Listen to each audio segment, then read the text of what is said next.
Les décodeurs de l'écho, le principe, vous savez, on se pose toutes les questions sur l'un des grands sujets économiques du jour. Notez-le, demain, mardi, donc à partir de 19h jusqu'à 20h30, et puis rediff 22h, 23h30 sur BFM Business, à la télé et puis aussi à la radio. On sera à la veille de l'examen de cet amendement donc sur l'ISF et les œuvres d'art. Et puis on s'interrogera tout simplement, pourquoi taxer une PME plus qu'un Picasso, par exemple. On sera notamment avec le patron de Sotheby's, Guillaume Cerruti, qui sera avec nous, qui nous accompagnera, et puis le député Marc Le Fur. Alors, les décodeurs de l'écho, toujours dans cet esprit de répondre à des questions. Ce sont les décodeurs vus d'ailleurs. Et on est en Suisse pour terminer donc ce lundi soir. La Suisse qui a mené en septembre des manœuvres militaires. Vous savez que l'armée suisse est extrêmement puissante, vous le savez, même si c'est un pays neutre. Manœuvre militaire pour se préparer à quoi? Alors pas forcément une invasion de l'Union soviétique, c'est terminé. Vous savez, depuis 20 ans, la menace a disparu, depuis un petit plus de 20 ans, non? Mais à ce qu'ils considèrent peut-être comme la menace actuelle de 2012, le chaos social européen. Benaouda Abdelrahim, vous avez vu cette information dans la presse helvétique. L'armée qui s'entraîne à des scénarios de violence civile liés à l'instabilité économique en Europe. C'est terrifiant. Oui, une armée très organisée, très transparente. Sur le site du ministère de la Défense suisse, on trouve ça, en cherchant, c'est assez simple. Un exercice grandeur nature avec 2000 soldats censés mobiliser les frontières, les aéroports, les gares, pour faire éventuellement face à un afflux de réfugiés. Alors je vous cite les pays: Grèce, Espagne, Italie, France et Portugal. Étrangement, Liechtenstein, l'Allemagne et l'Autriche, normalement, il ne devrait pas y avoir de réfugiés. Mais bon, voilà, donc des exercices grandeur nature, avec l'idée que, à un moment, c'est le porte-parole du ministère de la Défense qui lui dit, à un moment, ça peut dégénérer, cette crise de la zone euro peut dégénérer dans quelque chose de beaucoup plus grave. Et à ce moment-là, la Suisse neutre doit veiller à ses intérêts, c'est-à-dire défendre ses concitoyens. Des troubles sociaux, un chaos social que les forces publiques des pays en question ne seraient peut-être pas amenés à combattre, compte tenu aussi, et c'est ce qu'expliquent aussi les Suisses, de la restriction des budgets militaires, compte tenu de tous ces programmes d'austérité. La police, l'armée, seraient sanctionnées, et du coup, ces forces militaires, alors espagnoles, grecques, je ne sais pas, seraient complètement débordées. Oui, c'est un argument également que met en avant le ministère suisse de la Défense. On devrait, finalement, en invitant presque de façon indirecte la zone euro à couper partout, sauf dans certains budgets, c'est-à-dire l'intérieur et la défense, comme c'est entre parenthèses le cas en France, où c'est le ministère de l'Intérieur, le budget du ministère de l'Intérieur est préservé, en se disant que s'il faut faire face, il va falloir faire face très vite et massivement.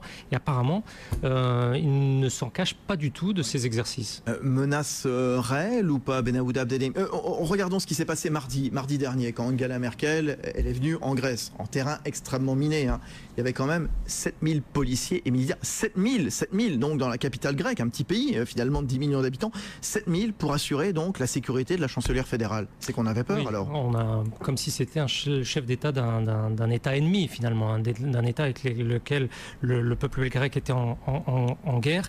Il y a des voix, des signaux qui montent, mais qui sont très peu entendus. Il y a eu un rapport tout récent de la Confédération syndicale internationale qui explique qu'avec l'intensification d'austérité, ça peut basculer dans des troubles sociaux et après politiques et déboucher sur finalement la guerre. Il y a eu l'ancien président du Portugal, Jorge Sampaio, qui a fait un chat sur le site du Monde il y a quelques jours en disant quelque chose qui finalement tombe sous le sens: l'austérité peut nuire à la démocratie. Voilà ce que dit Jorge Sampaio: la démocratie nécessite de l'espoir, et si on ne voit pas la fin du tunnel, l'espoir s'en va. Il y a des gens prêts à croire n'importe quoi, et c'est ainsi que les extrémismes sont en train de fleurir. Lorsqu'on entend ça chez la parole dans la bouche d'un modéré comme Jorge Sampaio, on se dit nous sommes à l'aube des années 30. Oui, Emmanuel Le Chypre, il y a tout un mouvement, beaucoup de questions en ce moment autour de l'austérité. Est-ce qu'il faut la poursuivre? Ça serait une bonne raison justement pour l'amoindrir, pour revenir sur cette austérité qui nuirait à la démocratie. Voilà ce que vient de dire Benaouda, en tout cas en reprenant les propos d'un ancien chef de gouvernement portugais. Alors, premier point qui est toujours intéressant, c'est qu'il faut toujours savoir que c'est toujours les petits pays qui sont les plus en avant sur justement les questions qui vont se poser, parce que les petits pays, par définition, sont toujours inquiets pour leur survie. Vous avez en Asie la même chose, par exemple, avec un pays comme Singapour, qui passe son temps à se projeter vers l'avenir. Quels sont les défis que nous allons devoir relever demain pour continuer à exister entre ces deux grands géants que sont l'Inde et la Chine. Et la Suisse est exactement dans le même cas de figure. Donc c'est toujours très intéressant de voir ce que les vigies les plus attentives anticipent comme problème.